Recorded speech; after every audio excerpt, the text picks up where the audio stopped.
This is DS Desert Hills, and like 17 of Mario Kart Wii's 32 courses, it has an ultra shortcut, which has been made in real time. Before last month, the method by which players skipped from the first key checkpoint to the last was by using an outside drifting bike, clipping from this red pipe and hopping to the final key checkpoint while in the out of bounds. Sounds simple enough, right? Wrong. The angle needed to achieve this out of bounds bounce and make it far enough backwards before the key 2 picks you up in a way which satisfies the game's hidden 95% rule is super tight. And that's assuming you're able to get a bounce at all.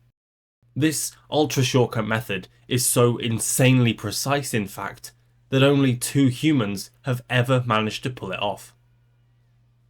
But if there's one thing more impressive than performing one of the hardest shortcuts in the game, it's revolutionizing the category to lower the fastest lap ever completed by over 6 full seconds.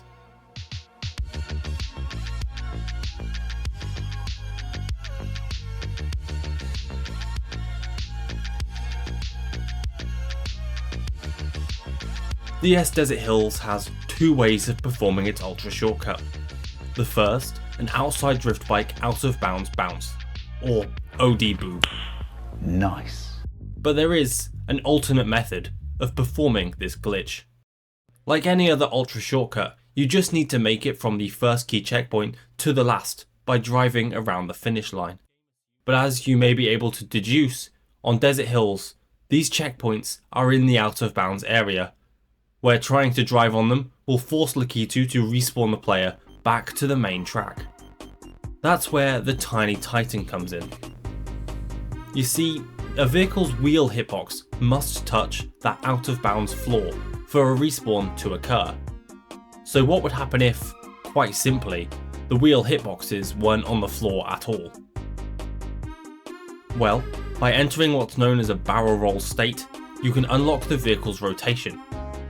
You can then flip the Tiny Titan on its head to enter a wheelchair, to theoretically drive on top of any out of bounds plane.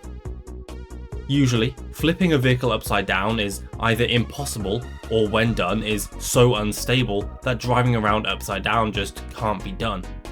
But thanks to the Tiny Titan's pretty square hitbox, this instability is limited and allows for increased maneuverability. The next piece of the puzzle comes from finding a way to enter the required barrel roll state. On some tracks, it's pretty easy to achieve, with Coconut Mall being a track where every red escalator is able to show off a wheelchair with relative ease. However, the lack of electricity in this arid desert track means there are no escalators to use. But there is the edge of this lake, which has the same collision as the edges of the escalators do. This allows the player to tilt as they're falling, and in combination with a vertical wall, can get some crazy results. In March 2023, TASA Epic 95 used this combined knowledge to achieve something remarkable.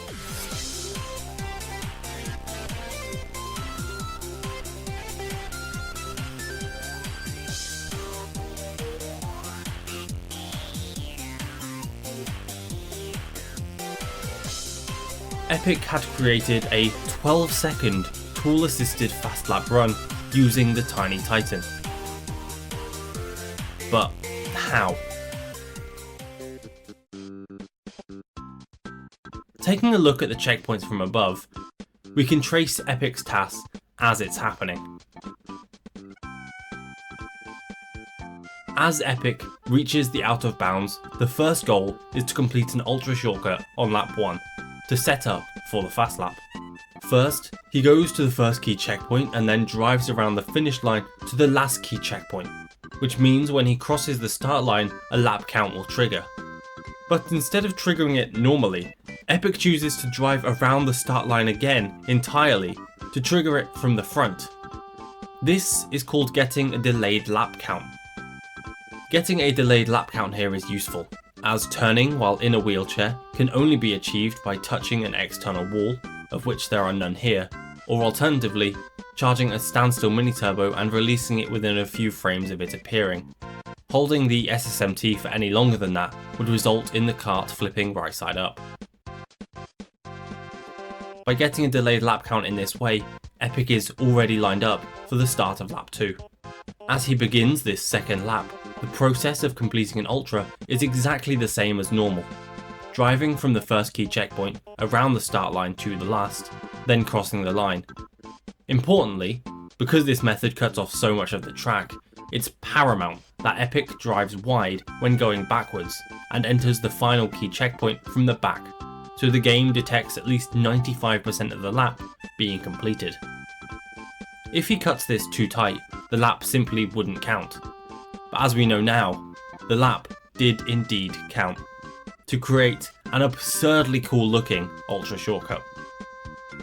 In the description of this video, Epic even noted that none of the inputs were humanly impossible. It would just take someone crazy enough to grind through the tedium of attempts before it would be made on a console.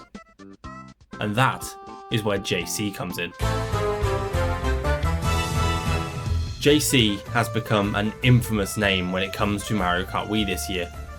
He played his role in lowering the Luigi Circuit world record, has implemented super sliding onto N64 Mario Raceway, and even helped with Mario Circuit 2. But it seems his determination to revolutionize Mario Kart Wii didn't stop at having his wheels under the track.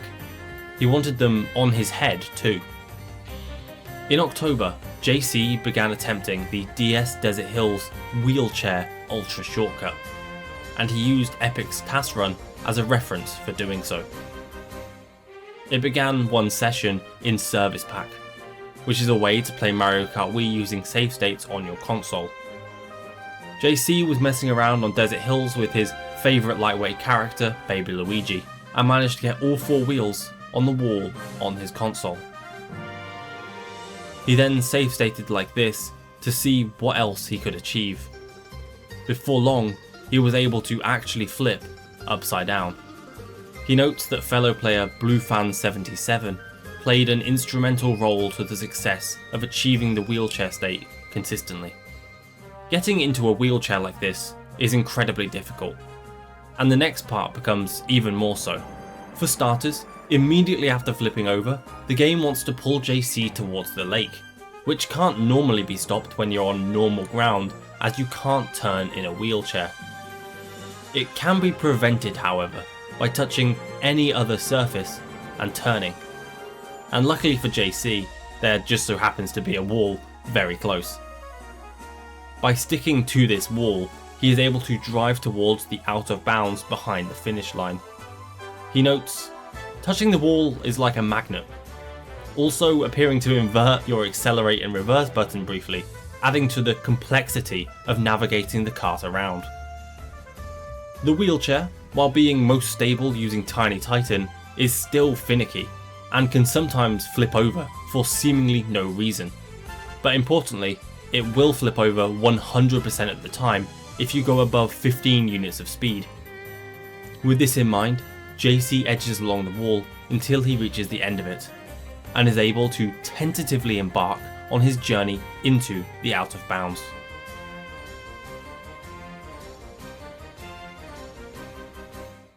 He notes here that around 30% of the time, Lakitu will just respawn him as he starts his journey into the forbidden dark sand.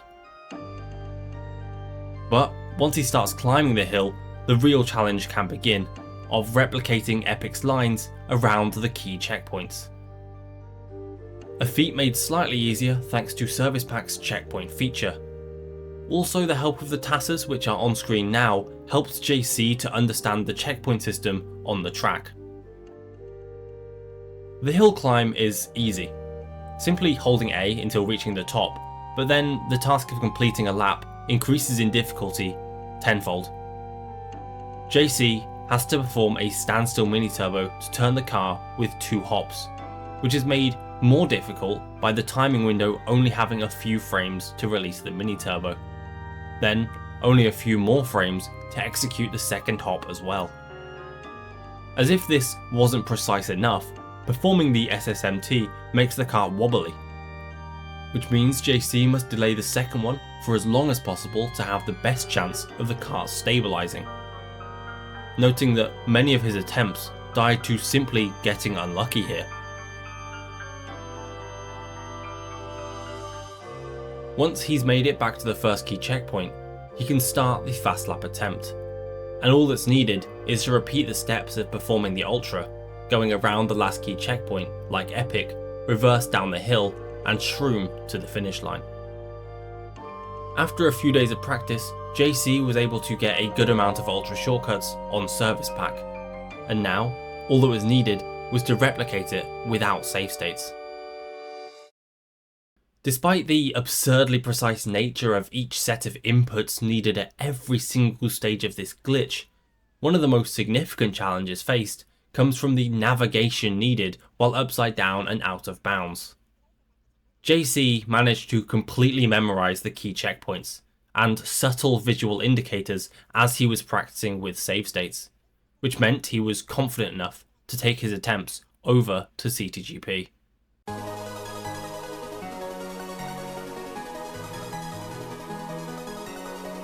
He failed getting up the hill a few times at first, unfortunately getting counted out of bounds seemingly before he began, but before long he had an attempt up the hill, and even managed to get his first delayed lap count.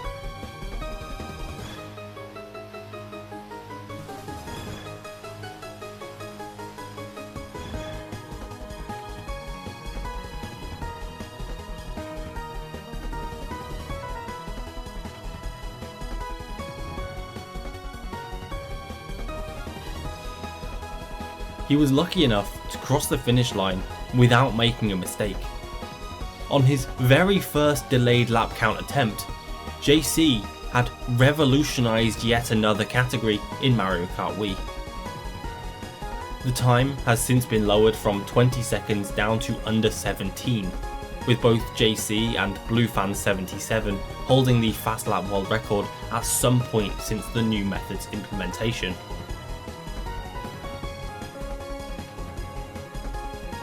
And JC even theorises that the time can still go down multiple seconds further. But whether JC, BlueFan or someone else entirely will be the one to push it down remains to be seen. For now though, all I can say is, dude has a mini truck on him.